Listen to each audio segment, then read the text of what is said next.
Hi everyone, my name is Jess and I live in Salt Lake City, Utah. I wanted to welcome you to today's service from wherever you are in the world. I also wanted to give a shout out to my GP care group that helped me feel connected through the online community here at GracePointe. We're so excited that you've joined us today, and we want you to know that here at GracePointe, no matter who you are, who you love, or how you exist in the world, you are welcomed, celebrated, and loved. Enjoy the service. I'm going to repeat it. No matter who you are, who you love, how you exist, you are welcome, affirmed, loved, included here. Will you stand with us, GracePointe? We're so glad you're here.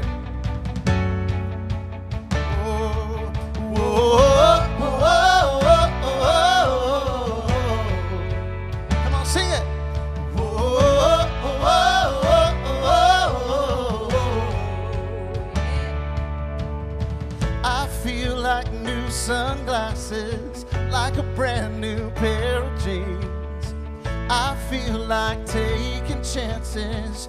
I feel a lot like 17. Whoa, whoa, whoa, whoa. I feel like windows rolled down, new cities, streets and cabs. I feel like anything can happen, laughing, you take me right back when we were kids. Never thought it'd feel like this.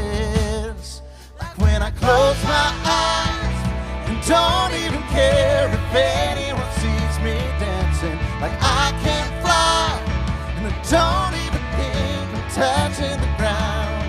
Like a heartbeat skip like an open page. Like a one-way trip on an aeroplane. It's the way that I feel when I'm with you. Brand new. Yeah. Oh, I feel brand new.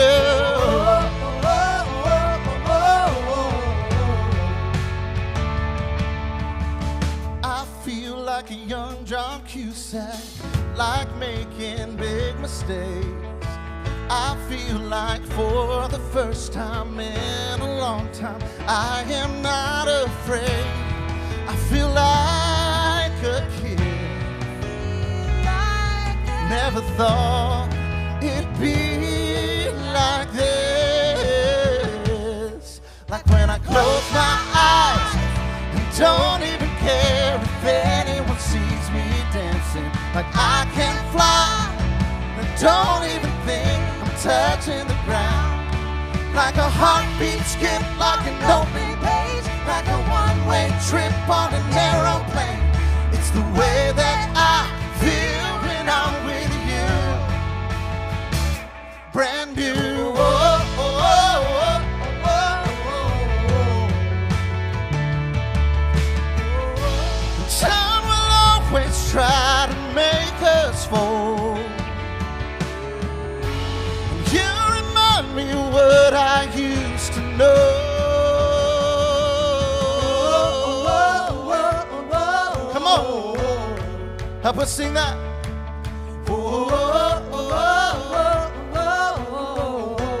Here we go.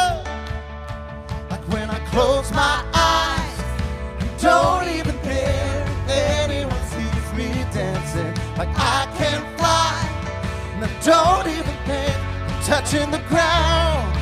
Like a heartbeat skip, like an open page. Like a one-way trip on an aeroplane. It's the way that I feel when I'm with you. Oh, brand new. Oh, oh, oh, oh, oh, yeah, I feel brand new. Yeah. I feel brand new. I feel brand new. Yeah. Oh, I feel brand new. Y'all sound awesome. So glad each and every one of y'all are here today. Wow, there's a crowd. I'm looking back there. I'm like, new faces, and you look great. So glad you're here. What we want you to do is take a couple of minutes, introduce yourself to maybe somebody beside you, have a conversation with someone that you haven't done before. We'll be back in a couple of minutes. This is the meet and greet section of our service.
name is Emily Wire, and I am the Director of Operations and Communications here. I just wanted to take a moment to acknowledge that right over here, we have our online host himself, Corey Dandridge. Those of you in the room don't get to see him very often, but those of you online get to talk with him every week, and he's awesome. And with that, we just want to send a big shout out and love to our online community. Can we give them a hand? Okay, first, scan the QR code that is up on the screen. Links for everything that's going on will pop up once you scan it. If you're new here, the most important thing will be the connection card, and that's going to be used to get you signed up for the newsletter and get you plugged in here. I only have one announcement, and it is that Reimagine will not meet this Wednesday because we have our annual business meeting, and we will vote in our Leadership Council nominees and talk about the year ahead, and that is at 7 p.m. Central this Wednesday on Zoom. And now a special announcement from Amanda Baugh. Hey gang, we are starting a new book study here that is going to be facilitated by yours truly. I'm so excited about it. We're going to be talking about the book Inspired by Rachel Held Evans. The title of the book study is Red Flags, Warning Signs, and Lies We Were Told About the Bible. And the idea is to kind of comb through, like, if I'm a deconstructed Christian who doesn't believe in all of these other things, what am I going to do about the Bible? What do I do with her? You know what I mean? It's going to be really fun. You can join in person or online. It doesn't matter. That QR code that's like everywhere, on it there's a Google form where you can like tell me whether or not you're coming in person or online. We're going to do like a Zoom thing so online people can join us as well. We're going to have snacks. Mainly need to get a head count for snacks at Trader Joe's to like know how many mouths I need to feed, you know what I mean? It's going to be from 6 to 8. The 6 to like 6:30 is going to be like hanging out and chatting and whatever, and then 6:30 to 8 is like the actual discussion. So if you can't make it right at 6, that's okay. If you've got questions, you can come see me. You can ask me in the Google form. Yeah, really excited. It's going to be so much fun.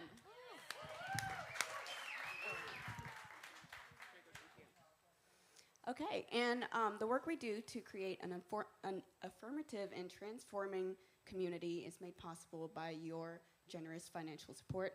To those who already support us, thank you.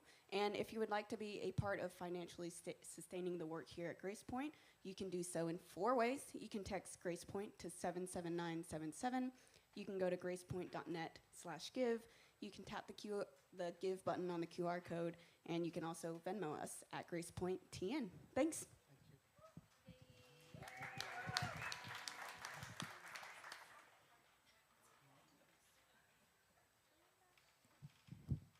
Okay, y'all, I'm next. I think they're about to show you a video. For fourth quarter, our GracePointe giving gave a percentage to Christmas for Kids. So I want to show you a little video. This is what happened in 2021 with Christmas for Kids. And we took 400 low-income elementary children shopping, and we took 80 middle school children shopping. The elementary kids went by entertainer tour coach to a party, and we fed them pizza, got them all sugared up, and then put them back on the buses and took them to Walmart. So we took 400 elementary kids with 400 chaperones in Walmart at the same time, and we lived to talk about it. So there were no injuries, there was no, so we counted the year a huge success, but I want you to just watch the looks on the kids' faces as they're shopping. It is pure joy at its best. We probably had 600 volunteers, counting, we had 70 tour buses.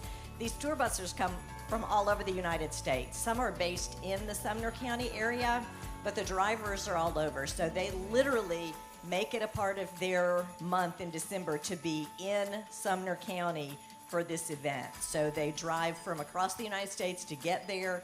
They sleep on our on the Walmart parking lot from Sunday to Tuesday when we shop. So just enjoy. This is what it looks like. If anybody has any questions about Christmas for Kids, I even wore the sweatshirt. But the website is Christmas4kids.org, and it has all kinds of good information on that website. So just enjoy.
part of your giving last year went towards Christmas with Kids, so we're very happy to partner with them. I want to ask y'all to stand again, if you will. Help us sing this song. I do also want to mention the horrible mass shooting that happened last night in California. Give a moment for that.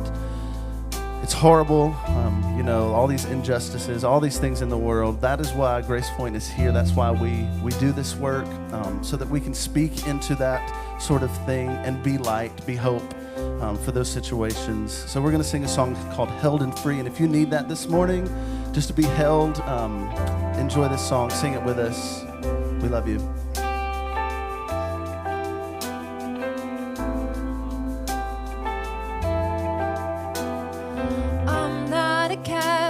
But I'm captivated by you. Your love surrounds me. The walls that came down are the proof. Once I was lost, it's true. Now I'm just lost in you. I am held and I am free. What a beautiful mystery.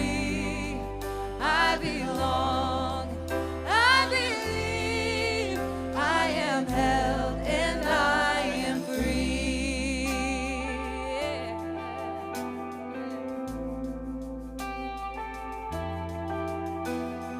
I was a wanderer, now I'm just in wonder of you.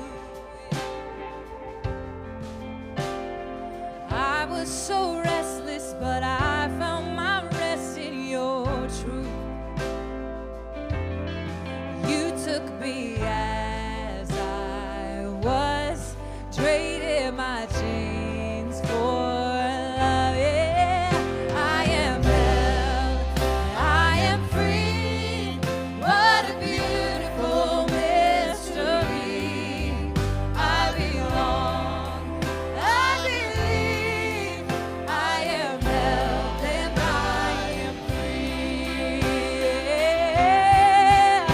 What more could I want? What more could I need? I'm known and accepted, and I've been redeemed. What more could I want? What more could I need? For the one that I love is in love with me. Once I was lost, it's true. Now I'm just lost in you. I am held, I am free. What a beautiful mystery. I belong, I believe. I am held and I am free. I am held and I am free. Yeah. Oh, I belong, I believe. Oh, I am held and I am free.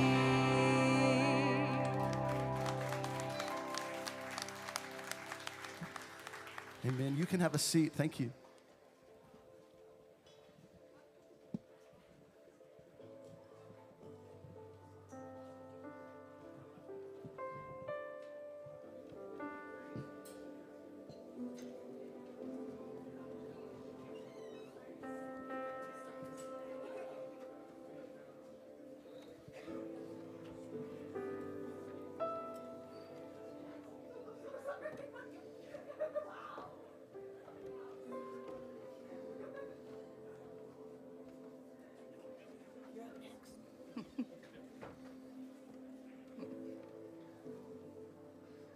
So GracePointe, it is my privilege to introduce to you our speaker for today. Friends of GracePointe, friends of Josh. She is known as Pursuing Life, the Pursuing Life online on Instagram. How many know of who I'm talking about? Yeah, I get. Meghan Crozier is here to speak with us. Please welcome her. She's going to give us a message today. Can you welcome her?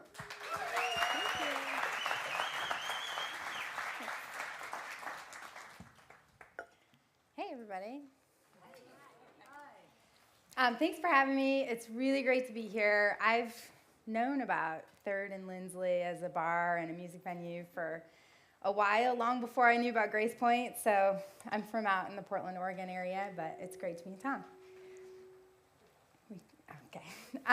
So I'm going to give you a little bit of context about who I am, and I'll lead into these Epiphany moments that are part of the series that has been happening. I've been watching it online. It's been really great to see, and so thanks for having me. I don't know about you all, but music has been a huge part of my life growing up, and it was intertwined with my faith in the 90s and 2000 CCM. Anybody? And so when I got to Christian college, I was listening to All the Rage was the Passion worship CDs, if anybody remembers those. And we went to a Christian college, and I was in Chicago, and we didn't have air conditioning, so you could stand outside the dorms and hear those like worship lyrics blaring from the dorm rooms, which we were really cool. But it was like artists like Chris Hall and Charlie Tomlin and Christine Ockles, and there was this one song called One Thing, and it was a Charlie Hall song, Charlie Hall. It was a song called One Thing, and it said, all of life comes down to just one thing, and that's to know God and make God known. And never mind, that was actually two things. That was the lyrics that I lived by when I was younger. I had those written in my journals, in my college journals, and I lived by that. And it was almost like it was a mantra for me. Like I breathed out, know God, and breathed in, make God known. And it was just everything to me. And when it came to knowing God, I had it down. I had a whole system. I was reading my Bible and praying for an hour every day. There was an empty dorm room on my floor, and I would get up early in the morning and go down there, and I had it like a whole system and a whole journal and a whole thing that I did. And that was kind of how I did that. And then when it came to making God known, I had attended a missions conference and called Urbana. And when I was there, it was, cushioned between Christmas and New Year's and that time where they get you where you're already kind of emotional, right? And I was there, and they have you sign a pledge. And it's kind of like, how committed are you to this? And so it was like, will you go on an international trip, like during college? Will you commit your life to spreading Jesus across the world? And I took that pledge, and I decided that I was going to commit to 1 to 3 years after college to serve to become a missionary. And when I got back to school that year, I changed my major to Spanish. And so it was a huge piece of my life, and I'll get into it. It didn't pan out. I'll get into that. But it was a huge part of my life, this know God and make God known. And that's what I was living for. And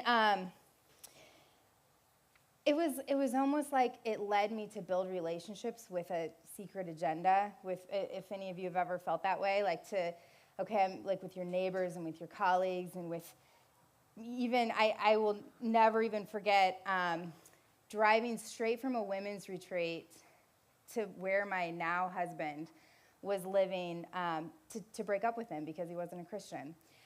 Only to pray him in to Christianity. And so I joke that I didn't become a traditional missionary, but I think that was called missionary dating. And that, to validate our relationship, is a little more equally yoked. But then, as so many of us watching and sitting here have gone through, things shifted for me. I'm going to walk you through some of the things that led to my own deconstruction journey and some of those epiphany moments that I've had. It wasn't just one thing all at once for me. There were a lot of things, but I'm going to walk you through 3 stories of some things that made major shifts for me.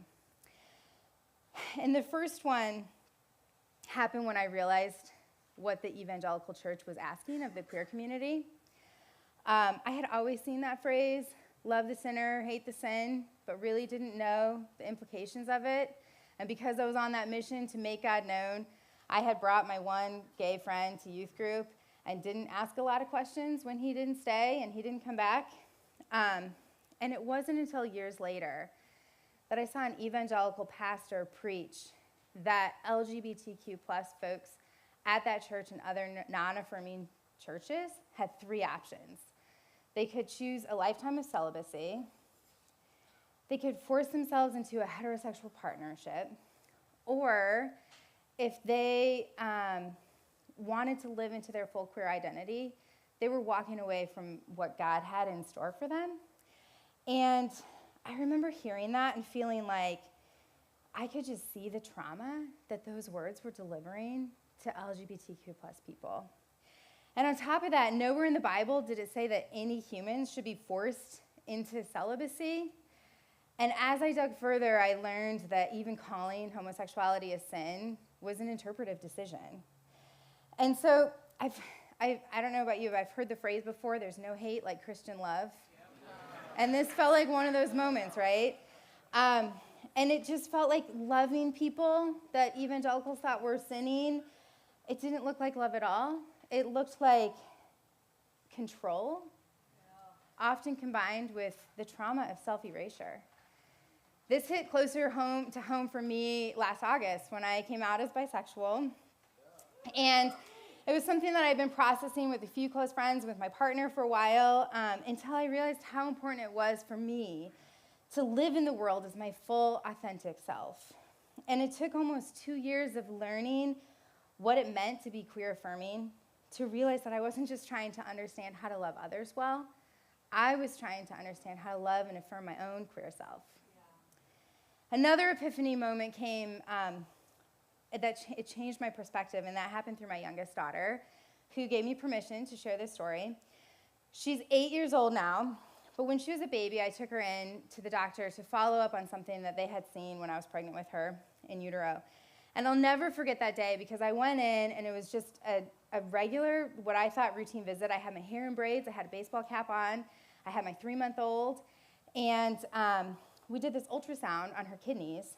And when they came back with the results, it was one of those moments where the doctor comes in and brings a whole team of medical students with him, and you're like, this can't be good.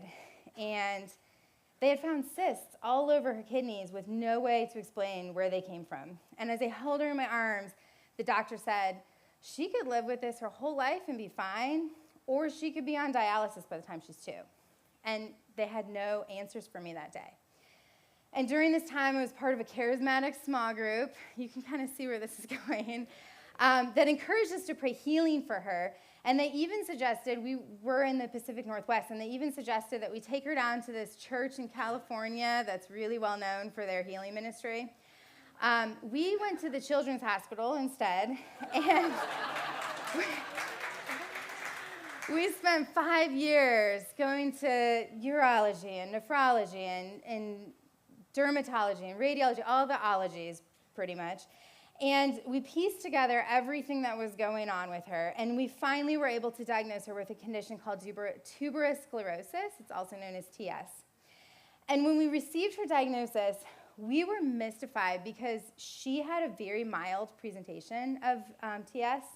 So TS often presents in combination with autism, in combinations with epilepsy, with developmental delays. And we had this narrative that was told to us that God had given us this healing moment that we had asked for. And yes, it was a relief to have her diagnosis and to know how we were going to care for her long term.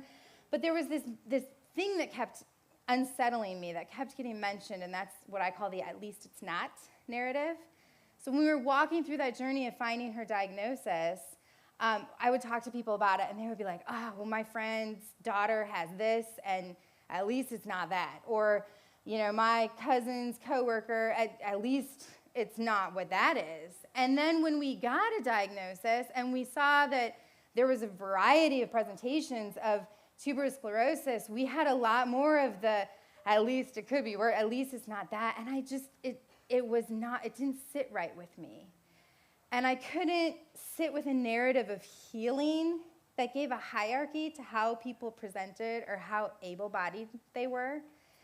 I knew people with autism, I knew people on dialysis, I knew people with developmental delays, and I couldn't look at them and everyone around me and categorize some people as divinely healed and other people as divinely unhealed It just didn't make sense. And this epiphany gave me a window into disability justice and how to view people with disabilities not as people that need healing from God, but as people that are already made in the image of God. Through my experience with my youngest and books, don't get me started on the books. I love to read books if you know me. But books like My Body is Not a Prayer Request by Dr. Amy Kenny. I've learned how ableism is baked into common evangelical interpretations of the Bible. This healing theology that we often hear in evangelicalism treats people with disabilities as less than who they truly are. We aren't here to love people because at least they're not like someone else. What does that message say about the someone else who's made in the image of God? Not all of these epiphanies happen suddenly and change everything immediately. And so the last epiphany that I want to share with you came gradually over time, and that was me finding and honoring my own voice. When I was in that Christian college in my 20s, I thought a huge piece of my purpose in life was to find a husband and start a family. The script I was given for how that worked said to focus on getting close with God while I waited to be pursued by a spiritual leader. I don't know if anyone's ever gotten that messaging before. This script affected the dreams that I allowed myself to have and limited the things I allowed myself to believe I was capable of doing. I graduated from college as a single woman, did not get my MRS degree in college. But I did have a degree in Spanish and youth ministry, and I was heaven bent on fulfilling that pledge to become a missionary that I had made. And I actually got almost all the way through the process of signing up to go on with an organization in Ecuador, and that door slammed abruptly in my face. The final step was to do a psychological evaluation with a therapist who noticed on my survey that I, at 22, drank an occasional beer. And she spent an entire session telling me that I was an alcoholic in need of recovery. And I had so much shame the way that I was talked to when I left that session that not only did I not go to Ecuador, I didn't tell anyone why. I decided not to go. And I actually later found out that this happened to other people that I knew. So instead, I became a waitress and a nanny, and I was trying to sort out what I was going to do next. But something didn't feel right. At the time, I felt like I had made this commitment that I didn't follow through on, and I felt like I had turned off the path that somehow God had wanted for me. And so I had so much shame from that, just from thinking like, oh, I was supposed to do this thing, and it didn't work out. I didn't have the sense to understand why it didn't work out. And so I just felt like something was off. And so I went back to school. I got a teaching degree, and I spent the next 15 years as a bilingual elementary school teacher. And I met my husband when I was 24, and we got married 4 years later. And as I mentioned earlier, he didn't grow up evangelical, but I had successfully dated him into salvation. So we found churches and small groups, and that's how we built roots and community as we moved from Illinois to the Pacific Northwest. And despite our involvement in churches, I felt for so many of these years that I had been a failure. I'd failed at that pledge to become a missionary. And I also felt like I failed again because I had fallen in love with and married someone that didn't match up to that script of that spiritual leader that I had been given. But then this thing happened during the pandemic. I wrote a memoir, and I dug out all those journals, all my prayer journals, all my college journals, and I lined them up, and I wrote through my story. And this thing happened. We were quarantined, and so we were all inside, and I went even more internal. And it felt like in this time of uncertainty, retracing my footsteps would give me some solid footing. And it felt comforting. And when I finished writing through, I realized two things. First, that my career as an educator was anything but a failure. I was good at it. I cared for hundreds of students throughout that 15 years in 3 different states. I love students and their families and worked hard to see them grow and flourish. And the second was that I had been the spiritual leader for my family. And I had been all along. And the reason that dating and relationships were so hard for me in college, in Christian college, was because I had been looking for something in others that I hadn't given myself permission to find in myself. I remember the day I found an old college journal and I had outlined the 3 qualities that I was looking for in a future husband. And they were spiritual leader, integrity, and discipline. And I thought about how I connected our family with so many churches as we had moved around, and how even in deconstruction, I was processing everything that I was unlearning and learning with my partner, with my family, even with my kids. And I also thought about how intentional I was about navigating the world through a lens of harm reduction, learning about power and privilege and inequity, and fostering community with the shared values of inclusion, acceptance, and safety. And then I also thought about how hard I had worked, not just at my job, but also in training for half marathons across the country or setting goals and achieving them. And so when I looked at that list in my journal again, spiritual leader, integrity, and discipline, I realized that those weren't qualities that I needed a partner to bring me. These were things that I wanted to foster in myself, and I was doing that. And I hadn't believed in myself fiercely enough to step into them. And it would be some time before I unpacked how terrible that therapist was. I love therapy, don't get me wrong. But that one therapist. And how the way that evangelicals clinging to patriarchy played a role in how I viewed myself. Learning to validate my own experiences rather than apologizing for them shifted everything. I left teaching during the pandemic to become a professor at a community college. I created a bachelor's degree. Community colleges are doing 4-year degrees now. Check it out. It's awesome. I created a bachelor's degree in teacher education in a program that strives to reduce barriers and create more access to 4-year degrees and intentionally target historically non-dominant groups to become teachers. And changing careers was one of the most difficult things that I ever had to do, especially in the midst of the pandemic. But setting goals and working hard and letting myself finally imagine new possibilities and see myself doing new things was incredibly rewarding and helped me to lean into my own voice and honor my needs and my passions. These and some other moments along the way all kind of contributed to me being on this journey of faith deconstruction. And when I tried to go back and look through that lens of knowing God and making God known, it just didn't add up anymore. When I dug deeper into these epiphany moments that I had had, I realized what the common denominator was. It was love. And I couldn't hold on to the beliefs that I had previously held that were unloving toward people that had been historically marginalized, not just by society, but by the church specifically.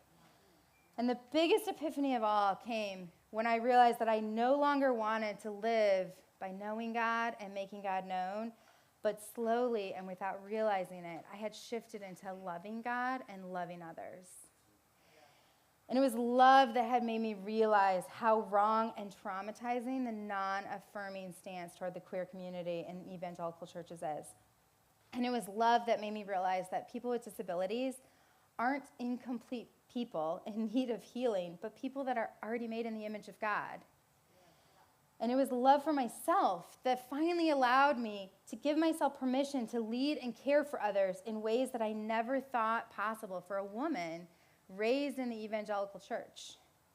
So I was sorting through these epiphanies, and in sorting through them, I just want to add a couple pieces that I think often get lost when we talk about things like deconstruction and deconstructing beliefs.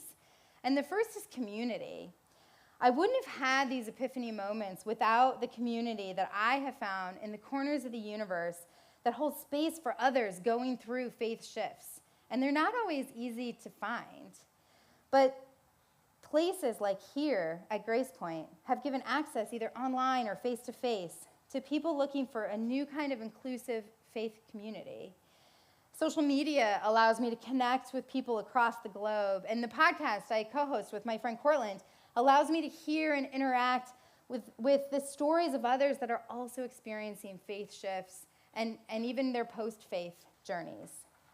And places like my living room, where I talk through this with, I told you, with my family, with my partner, and also with people that we randomly connect, whether it's on the soccer sidelines or whether it's on social media, and we realize that we all live locally and have conversations around the dinner table. Every Tuesday morning, in fact, somebody was just telling me they tune into this on Tuesday mornings. My podcast co-host, Cortland, and I host a live audio chat through Twitter in an area of Twitter called Twitter Spaces, called Deconstruction Coffee Hour. So we're trying to flip the script on, hey, would you like to go to coffee? And we're like, we'll have coffee and we'll talk about whatever we want to talk about. So we throw out a question and we hear from tons of folks about how they relate to different topics on their unique journeys. And we get a window on how different people are navigating their journeys and these questions. Questions like, what do we think happens when we die? Questions like, what do we do with holidays? How do we care for ourselves through this? What do we want to teach our children? And I see many of these topics preached here at GracePointe. I see in Reimagine, the book study, that's an awesome book. I love it, the book study that's coming up. And I'm convinced that these shifts can't happen in isolation. They happen in connection. And the other piece that I want to add is that I recognize the privilege I've held and having sat comfortably in evangelicalism for so many years without seeing the harm that it was doing to others. For so many years, I read the same authors that basically said a new version of the same thing over and over. And so now I've started picking up liberation theology and queer theology and progressive theology. And it took me way too long to realize that this isn't new theology that just came around like the 2016 election. I just didn't understand the ways that others were excluded from the church because there was a version of me that fit comfortably in those seats for far too long. My friend Meghan Crozier wrote a book called The God Who Riots. If you haven't heard of it, check it out. And he talks about abolition, and in that book, he quotes Frederick Douglass. And Frederick Douglass, abolitionist Frederick Douglass, differentiates between the Christianity of Christ, the Christianity that gave him the power and the strength to escape slavery, and the Christianity of the land, the Christianity that tried to justify enslaving people. And so I realize that I'm a few centuries behind in learning how Christianity has been used to oppress and marginalize people. And I think it's important to name the white supremacy that has been intertwined with Christianity throughout this nation's history. And I'm thankful for communities that have helped me understand the importance of not just deconstructing my beliefs, but decolonizing them as well. Because I think there's a temptation, too, to even colonize deconstruction. We start to learn these new ideas and these new things, and then we start to want to almost evangelize those new ideas and find a new certainty and find a new fundamentalism all over again. And I say this because I feel like I can't adequately contribute to the work of harm reduction without understanding who's experienced harm and how harm works and the harmful systems that we're part of. So these epiphanies have been significant and life-changing, but I also know that my story is not finished. Moving away from knowing God and making God known and into loving God and loving others has just changed the trajectory of how I live into that story. Instead of pushing my beliefs on someone, I realize I'm not even certain anymore about what I believe, and I'm okay with that. Yes. On most days. It's hard. And I let wonder and curiosity lead in conversations about different faith or post-faith ways of living. And I'll leave you with this. I've spent some time talking about harm reduction with people like Josh here at GracePointe and a few others in the work that I do in the podcast. And I realize it doesn't really complete the picture when it comes to liberation. Understanding harm and working to reduce it is one thing, but what allows people to fully thrive and flourish? So many of us have done what a friend of mine referred to as rage reading. This is what I did too, where you start deconstructing and you quickly try to consume as much information as possible to unlearn and relearn at lightning speed, as if to make up for the decades we spent not knowing about the harm. Reading books and unlearning is awesome, but what are we doing to support the thriving and flourishing of everyone? How do we contribute to the collective liberation of all people? I'm so excited about this series and about the other voices you'll have the opportunity to hear from over the next couple weeks, but I just want to say how much I appreciate this opportunity as a woman, as a queer woman, to preach in this affirming space. And I hope we can all find ways to love God, whatever that looks like, whatever divinity or spirituality shows up for you, love others and love ourselves. Thank you.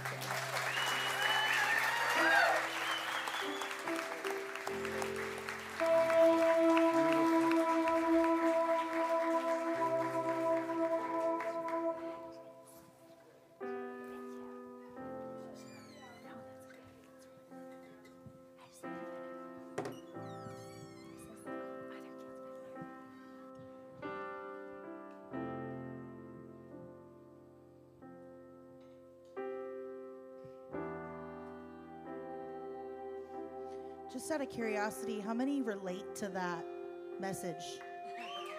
Raise your hand high. I want to see how many people. Okay, you're going to totally get this song then.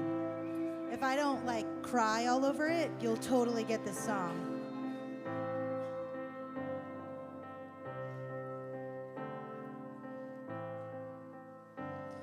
Be pretty and don't make it look like you're trying. Told to be Esther when I felt like Goliath. When they were wrong, I could never keep quiet. I searched for the truth and had faith that I'd find it. Set myself on fire. I let myself be the liar. All the Sundays I worried I'd disappoint my mom, 'cause I never understood sometimes love being wrong. Something inside me was always steering left.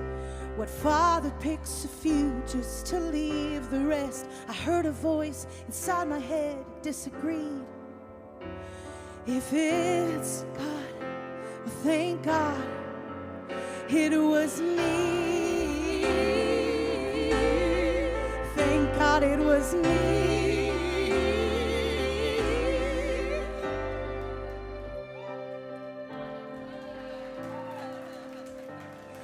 They called me a sinner when I was a saint, hiding in her bedroom, praying depression away, killing herself for eternal life, and losing her interest to be a good wife.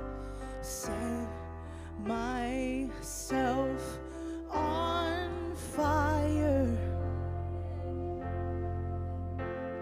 I let them call me the liar. All the Sundays I worried I'd disappoint my mom, 'cause I never understood the type of love being wrong. Something inside me was always steering left. My father picks a few just to leave the rest. I heard a voice inside my head that disagreed. So if it isn't God, if it isn't God, it was me. Thank God it was me.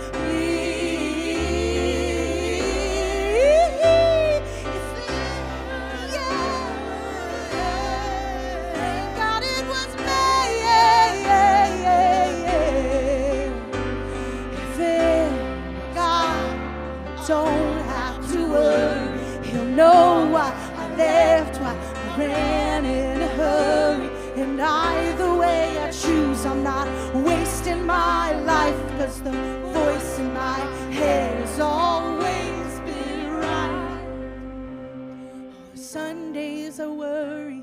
I disappoint my mom, 'cause I never understood a type of love being wrong. Something inside me was always steering left. No father picks a few just to leave the rest.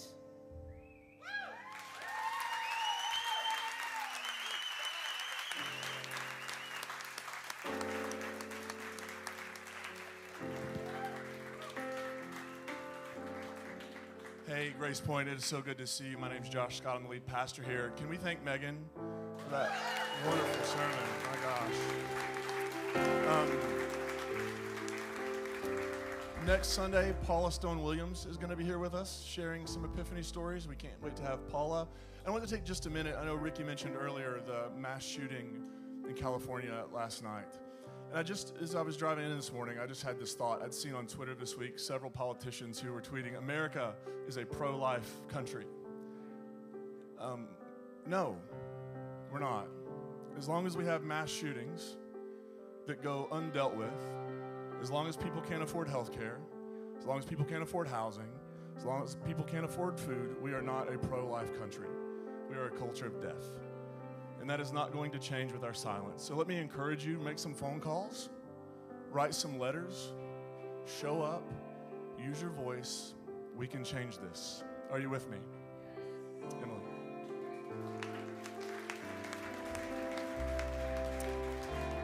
If you could take just a second after church to help us with the tables and chairs, that would be a big help.